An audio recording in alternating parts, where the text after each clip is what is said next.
I want to tell you an encouraging story. It's an American success story about a man named Blanche Bruce. Blanche Bruce became a millionaire and also a United States Senator. And you might think that Blanche Bruce was born with a silver spoon in his mouth, or he was set up to succeed. In fact, the opposite is true. Blanche Bruce was born a slave in Virginia in 1841. Yeah, this millionaire and United States Senator was born a slave.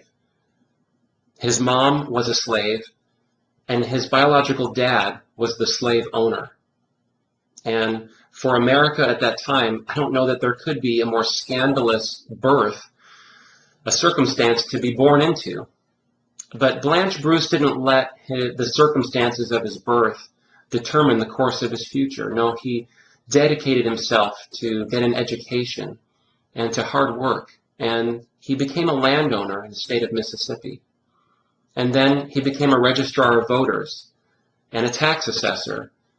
And then he became the sheriff and a supervisor of education. And then he began to edit a local newspaper. And then just 9 years after the Civil War in 1875, Blanche Bruce represented Mississippi in the United States Senate. 4 years after that, Blanche Bruce presided over the United States Senate, becoming the first African American and the only former slave to ever do so.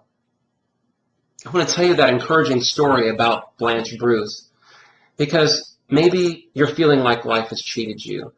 Maybe you feel like you've been dealt a bad hand and you've got some setbacks. Or maybe you're enslaved by some things, habits, or behaviors, things that have wrapped chains around your mind and your heart, and you're starting to think, well, maybe I'll never be free. Maybe my circumstances can't change. Maybe it's always going to be like it is right now. I'm reminded of a passage that King David wrote when he was remembering how God delivered his people from slavery in Egypt.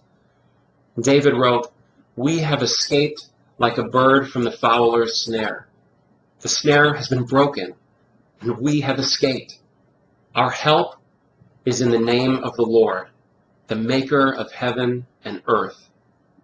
The power of God will set you free, and it will break those things that have held you back, because God loves you, and he wants you to prosper in the things that you put your hand to do.